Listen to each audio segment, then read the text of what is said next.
Hi everyone, so welcome to Guidely. तो अब आप सभी का एग्जाम सर पे है। दैट मीन्स ऑन अगस्त आपका एग्जाम है। किस तरीके से अब हमें अपनी तैयारी को बूस्ट अप करना है।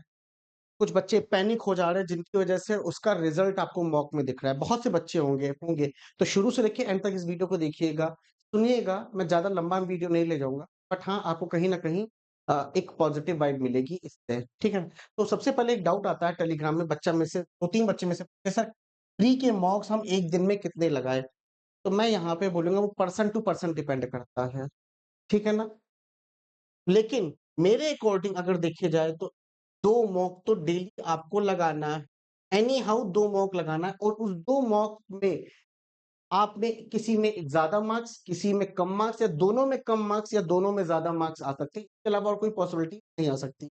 पर मार्क्स आपको देखने नहीं है, आपको उस मार्क्स वजह देखनी कि ऐसे मार्क्स मेरे क्यों आए। तो आपको प्रॉपर एनालिसिस करना है। एनालिसिस करने के बाद कुछ की पॉइंट्स आपको यहां से निकालने हैं। की पॉइंट्स जैसे कि आपने मान लीजिए किसी एक पेयर वाले, जैसे फॉरवर्ड बैकवर्ड पेयर वाले क्वेश्चन में आपने 2 मिनट लगा दिया, तो आपको अपने अंदाजे से ये देखना चाहिए कि यार 2 मिनट ही मैंने ज्यादा ले लिया, मुझे 1 मिनट के अंदर इस टाइप के क्वेश्चन को करने चाहिए थे। तो ये पेयर वाले क्वेश्चन को टाइम बैठ के ढूंढ के आप 6-7 क्वेश्चन लगा लगातार कि हाँ देखो इतना टाइम लग रहा है हमको। ठीक है, प्रॉपर हर एक एक को एकदम बेसिक से जाके आपको एनालाइज करना पड़ता है।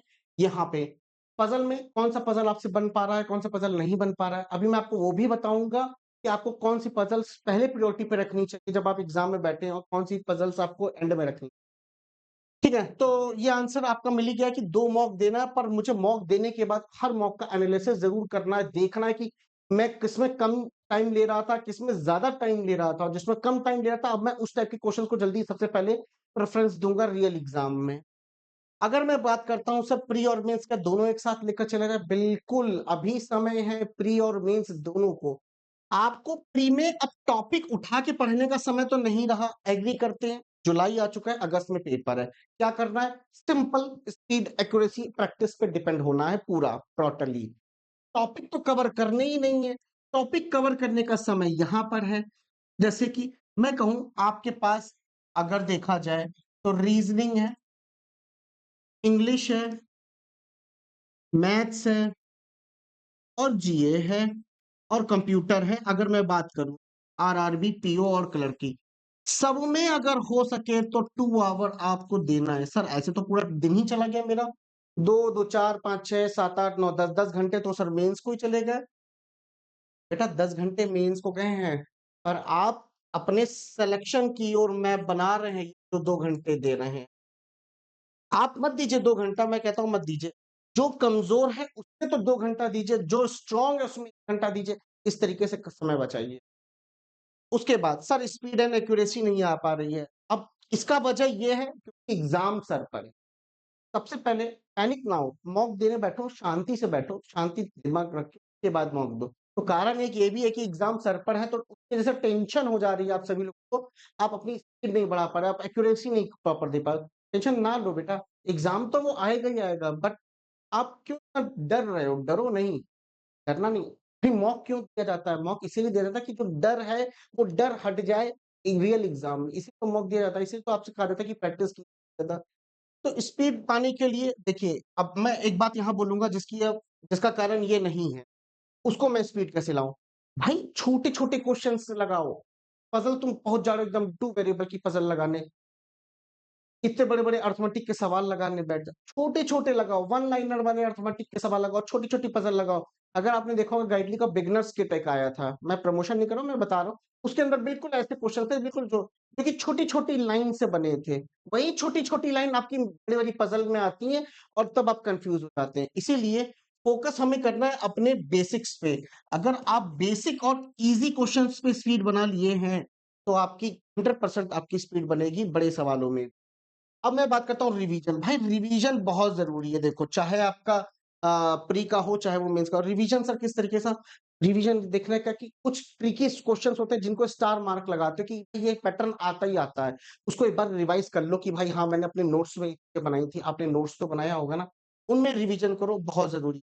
और से प्रैक्टिस करना है, टाइमर लगा के करिए।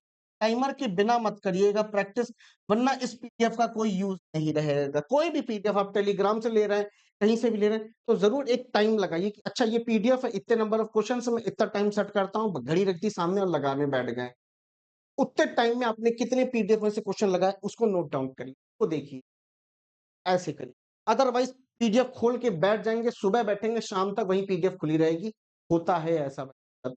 तो इन सब चीज़ों से बचेंगे। अब मैं अगले पे आता हूँ कि which type of puzzle I choose first to solve in mock.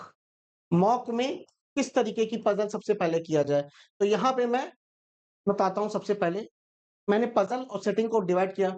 मेरे अकॉर्डिंग टू मी फ्लोर आती, बस box, month with date, day based, design, इनको मैं पहले नंबर पे देखते ही, पहली नज़र से ही देखते ही मैं इनको सॉल्व करने लगूँगा। मैं सोचूँगा नहीं। मेरे सामने ईयर बेस्ड आ गया पहला क्वेश्चन, मैं भाई नहीं करूँगा। कैलकुलेशन है, कैटेगरी है, मैं टाइम लेता हूँ, होता है लेकिन टाइम लगता है। ऑर्डिनल रैंकिंग, टाइम लगता है। फ्लोर एंड फ्लैट, टाइम लगता है। होता तो है पर टाइम लगता है। बट इनके मुकाबले में ज़्यादा टाइम लगता है, ये जल्दी होता है। वहीं बात करते हैं सेटिंग एलिमेंट की। लीनियर तुरंत हो जाते हैं, अननोन तुरंत हो जाते हैं, पैरेलल तुरंत हो जाते हैं, लेकिन इनमें मैं कहीं-कहीं कन्फ्यूज़ होता हूँ। तो ये मेरे अकॉर्डिंग है। तो स्क्वायर में कर लेता हूँ, सर्किल भी कर लूँगा, अनदर शेप है वो सारे शेप कर लूँगा। लेकिन इनके मैं जल्दी करता हूँ, जल्दी 2 मिनट के अंदर मेरा सवाल हो जाता है लीनियर, अननोन, पैरेलल। तो ये कला आपको आनी चाहिए थी, जब आप मॉक देते हैं तो आप मॉक में एनालाइज़ कर सकते हैं कि अच्छा ये टाइप के पज़ल्स मैं इतनी देर में कर ले रहा हूँ। अब बात कर देते हैं यहाँ पे कि हम रिवीजन की बात बोले, तो आपको प्लेस वैल्यू याद होनी चाहिए, हर लेटर की प्लेस वैल्यू याद होनी चाहिए तुरंत। अब मैं पूछूँ आपकी यू की, तो आप कहेंगे 21, अब मैं कहूँगा एस की, तो आप कहेंगे 19, ठीक है? तुरंत आपके दिमाग में होना चाहिए। स्मॉल स्मॉल ट्रिक्स आपने मैथ्स में बनाई होगी, छोटी-छोटी बनाई होगी कि उनको रिवाइज़ करिए। कि यार ये पैटर्न आता है, यही लाइन आती है, तो मुझे यही चीज़ लगानी है। अब जैसे मैं पज़ल की बात करता हूँ, पज़ल में कुछ इंपॉर्टेंट लाइन आती है जहाँ पे बच्चा टाइम टेकिंग लेता है। Number of people after D is 2 more than number of people before A. तो इसको ऐसे करते हैं, देखो डी के after is 2 more than, basics है, 2 more than number of year before A plus 2। अब भाई एक बात बताइए, आपको याद हो जाना चाहिए कि अगर 2 मोर देन बोले हैं और हमें आफ्टर डी के नंबर ऑफ पर्सन पता है, तो ये 2 मोर देन इधर आएगा तो माइनस में हो जाएगा, तो माइनस कर देना। यहाँ 2 मोर देन हो सकता है, 1 लेस देन हो सकता है, 1 मोर देन हो सकता है।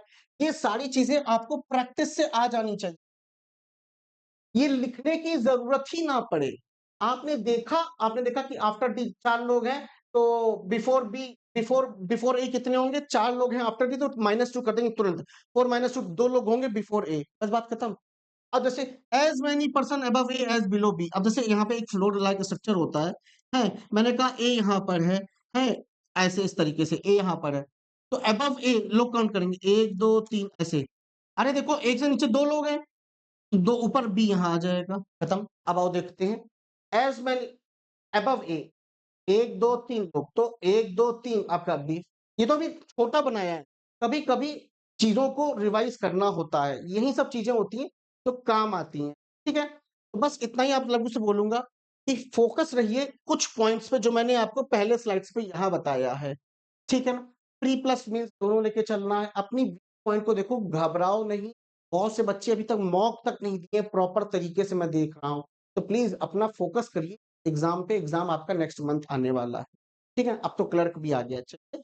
कोई डाउट होगा तो कमेंट सेक्शन में ज़रूर पूछिएगा, ठीक है? चलिए, बाय, टेक केयर।